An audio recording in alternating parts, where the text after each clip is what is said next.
आपको कोई दिक्कत तो नहीं हो रही है?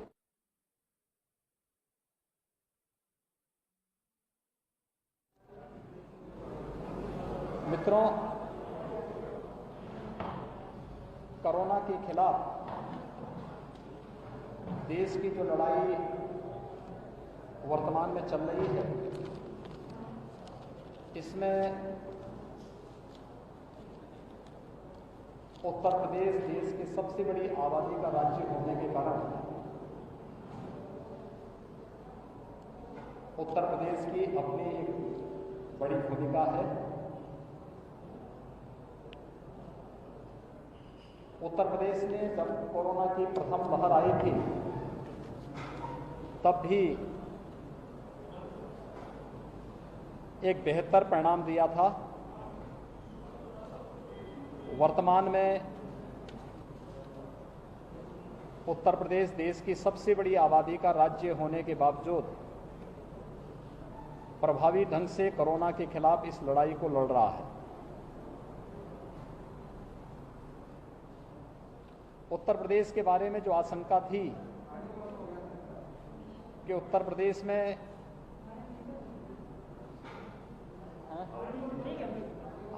गूंज रही है आवाज, इसको हटा देगा।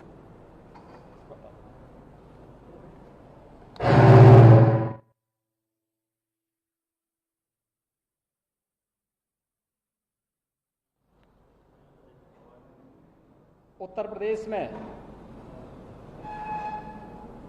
सबसे ज्यादा जो कोरोना पॉजिटिव के केस आए थे वह 24 अप्रैल को आए थे, वह 38,055 संख्या थी। और उत्तर प्रदेश के अंदर जो कुल एक्टिव केस थे वह 30 अप्रैल को थे 3,10,000।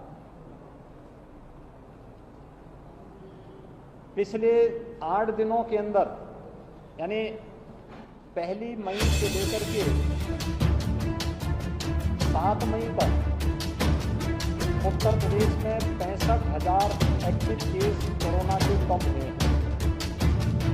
वर्तमान में 2,45,000 एक्टिव केस उत्तर प्रदेश में कोरोना के हैं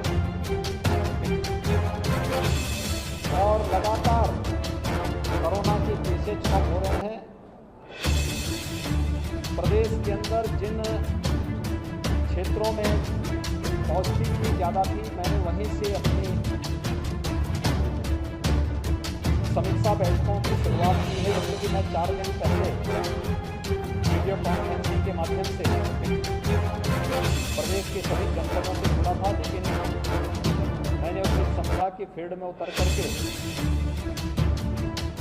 लोगों के मन में जो एक भय है, इस भय को दूर करने, कोरोना के प्रोटोकॉल का पालन करने और वर्तमान परिस्थिति में जो रणनीति हमारी तय हो रही है, जिसका केंद्र बिंदु जनपद को बनना है, जनपद के अंदर हम प्रभावी ढंग से इसको आगे बढ़ा सकें। इस देश से आज मैं मुरादाबाद मंडल और बरेली मंडल की समीक्षा बैठक के लिए आया हूँ। मैं इससे पहले मुरादाबाद मंडल में गया था। मुरादाबाद मंडल के बाद अब बरेली मंडल की समीक्षा बैठक के बाद बरेली मंडल में भी मैंने सबसे पहले यहाँ पर इंटीग्रेटेड कोविड कंट्रोल सेंटर का निरीक्षण किया है, जहाँ से जनपद की सभी गतिविधियों का संचालन होता है। विगत 1 सप्ताह के अंदर यहाँ पर इस मंडल में ही एक्टिव केस की संख्या 28 से कम हुई है और लगातार अभी इसमें कमी दिखाई देखने को मिल रही है। एक आशंका व्यक्त की गई थी उत्तर प्रदेश में 5 मई तक 1 lakh positive case per day आएंगे। आज 8 मई है और आज जो Covid positive case Uttar Pradesh के अंदर आए हैं उनकी संख्या 26,000 है।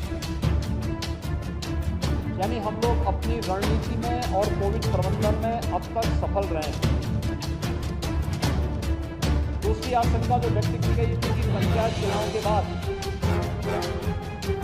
प्रदेश के अंदर तेजी के साथ कोविड के केसेस बढ़ेंगे। पंचायत चुनाव 29 को संपन्न हो चुका है। आज 8 मई है। 30 अप्रैल से लेकर के अब तक लगातार कोविड के केसेस में कमी आई है और हम लोगों ने 5 मई से एक विशेष अभियान भी प्रारंभ किया है। यह अभियान है प्रदेश के 97,000 राजस्व गांवों में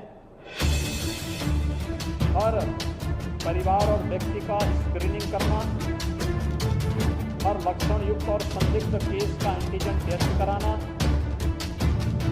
उन तक मेडिकल किट उपलब्ध कराना, स्वच्छता, सैनिटाइजेशन और वॉकिंग की कार्रवाई को इस स्तर पर आगे बढ़ाने की कार्रवाई करना। और ये कार्यक्रम हमारा प्रारंभ हो चुका है। प्रदेश के अंदर वर्तमान में 72,000 निगरानी समितियाँ, जिनमें 60,000 निगरानी समिति ग्रामीण क्षेत्र में और 12,000 निगरानी समितियाँ शहरी क्षेत्रों में वर्तमान में प्रदेश के अंदर कोरोना के बारे में जागरूकता और वहां पर स्क्रीनिंग के इस कार्य के साथ जुड़ी हुई निगरानी समितियों को हम लोगों ने ये जिम्मेदारी भी दी है कि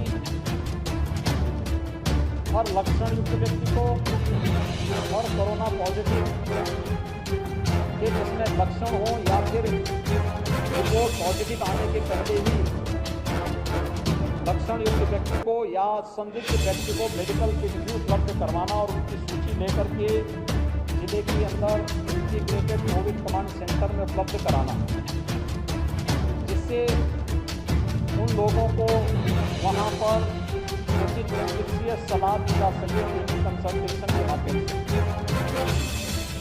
ये कार्य और फिर RRT को सूची उपलब्ध करा करके उन लोगों के कोविड टेस्ट एंटीजन जांच करने की व्यवस्था युद्ध स्तर पर आगे बढ़ाने का कार्य करना, यह सभी कार्य प्रदेश के अंदर 5 से प्रारंभ हो चुका है और युद्ध स्तर पर चल रहा है। तो एक सप्ताह तक कार्यक्रम प्रदेश के अंदर सभी 95,000 राजस्व गांवों तक पहुंचने के लक्ष्य के साथ हम लोगों ने प्रारंभ किया। ये महामारी है और महामारी में पहली जब वेव आई थी तो पहली वेव में प्रदेश के अंदर ऑक्सीजन की जो कुछ आपूर्ति थी, उस आपूर्ति से कई ज़्यादा वर्तमान में हम लोग ऑक्सीजन की आपूर्ति करवा रहे हैं, क्योंकि हमारे पास पहले ऑक्सीजन आपूर्ति के यहाँ पे ऑक्सीजन सेपरेटर यूनिट थे। हमारे पास प्रदेश के अंदर LMO लिक्विड मेडिकल ऑक्सीजन ये विभिन्न संस्थाओं के द्वारा एग्रीमेंट के आधार पर लगाई जाती थी। लेकिन जब एक क्राइसिस हुई तो इसमें, क्योंकि पहले किसी हॉस्पिटल में हम लोग देखते थे कि अगर 500 बेड का हॉस्पिटल है तो उसमें 20-30 बेड का ICU होता था। वह मुश्किल 30 से 35 लोगों को ऑक्सीजन की आवश्यकता होती है। लेकिन आज इसके ठीक विपरीत हो गया है। अगर 500 बेड का हॉस्पिटल है तो हर व्यक्ति को ऑक्सीजन की आवश्यकता है, उसमें वेंटिलेटर की भी ज़्यादातर को आवश्यकता है, HFNC जिसमें बहुत ज़्यादा ऑक्सीजन लग रहा है उसकी आवश्यकता है। ऑक्सीजन की मांग कई गुना बढ़ने के कारण उसकी आपूर्ति उन सभी क्षेत्रों में करने के लिए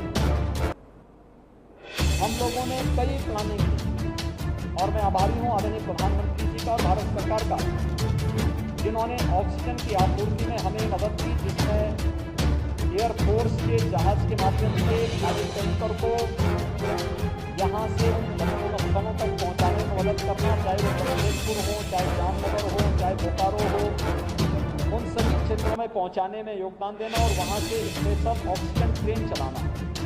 हम लोगों ने बरेली मुरादाबाद मंडल के लिए, जहाँ पे पहले आसानी से यहाँ की कम खपत के अनुरूप ऑक्सीजन की आपूर्ति काशीपुर से हो जाता था, हम लोगों ने उन क्षेत्रों से भी ऑक्सीजन एक्सप्रेस के माध्यम से अतिरिक्त ऑक्सीजन पहुँचाने का कार्य यहाँ पर किया है। यहाँ पे ऑक्सीजन के सिलेंडर भेजे गए हैं, ऑक्सीजन कंसंट्रेटर भेजे गए हैं, जिनके लिए कोई अतिरिक्त आवश्यकता नहीं, केवल बिजली से वे चलेंगे। एटमॉस्फेयर से ही ऑक्सीजन को लेकर के वे ऑक्सीजन की आपूर्ति कर सकते हैं। इन सब की व्यवस्था भी यहाँ पर करने का कार्य युद्ध स्तर पर उस कार्यक्रम को भी यहाँ पर चलाया गया है। इसके अलावा ये भी प्रयास किया गया है कि हम लोग कोरोना प्रबंधन के लिए वर्तमान की चुनौती से जूझने के साथ साथ फ्यूचर की भी प्लानिंग कर सकें। हर एक जनपद को कहा गया है कि वह अभी से अपनी तैयारी करें। ऑक्सीजन की आपूर्ति के लिए हम लोग जनप्रतिनिधियों के सहयोग से, शासन के सहयोग से ऑक्सीजन कंसंट्रेटर, ऑक्सीजन के लिए एयर सेपरेटर यूनिट या प्लांट, ऑक्सीजन प्लांट, इन सभी के लिए आदरणीय प्रधानमंत्री जी ने भी प्रधानमंत्री कोविड केयर फंड से उत्तर प्रदेश के लिए 61 नए ऑक्सीजन प्लांट स्वीकृत किए हैं।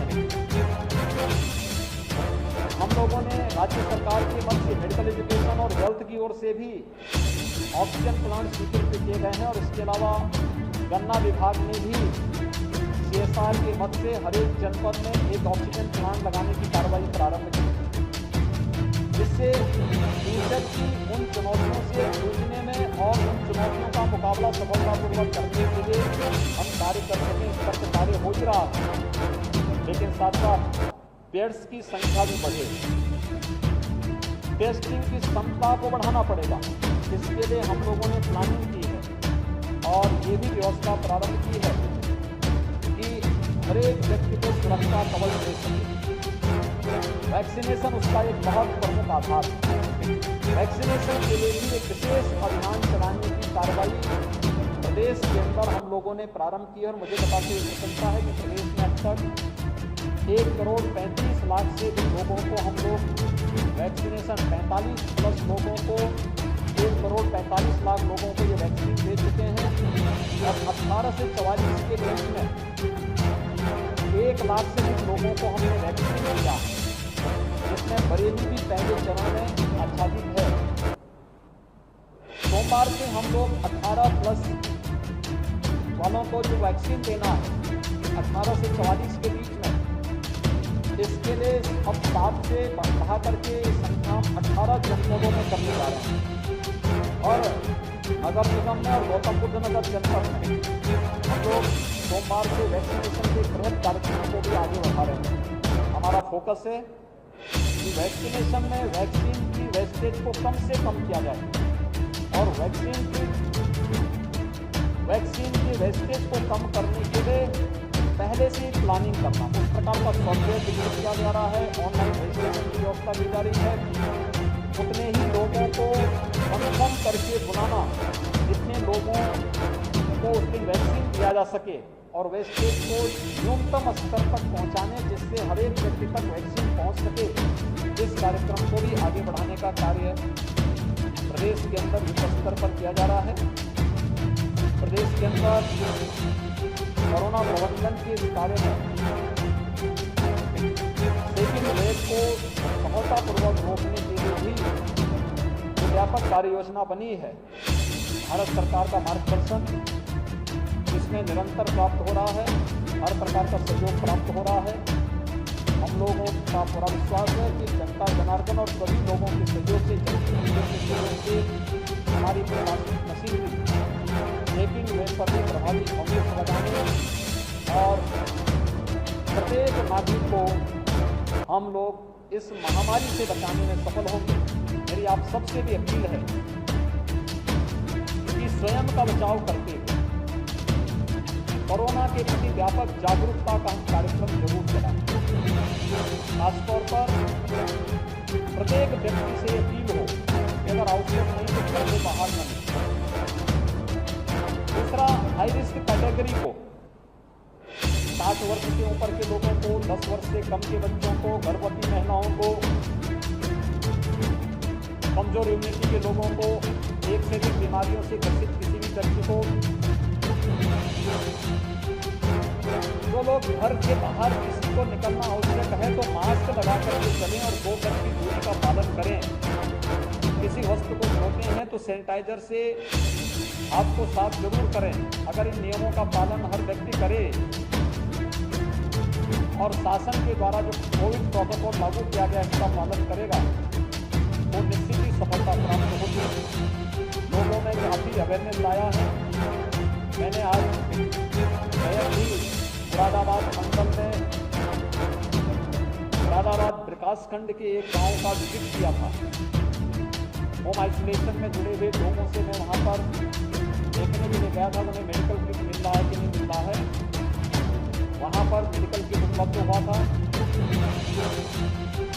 और ये कार्यक्रम हमारा युद्ध स्तर पर चल रहा है। निगरानी समितियां, RRT और भी अन्य संस्थाएं इसमें मिलकर के इसको सफलतापूर्वक आगे बढ़ाने का कार्य कर रहा है और मुझे विश्वास है कि हम लोग सफलतापूर्वक इन कार्यक्रमों को आप सभी के सहयोग से इस सेकेंड वेव को भी रोकने और हर एक नागरिक को सुरक्षा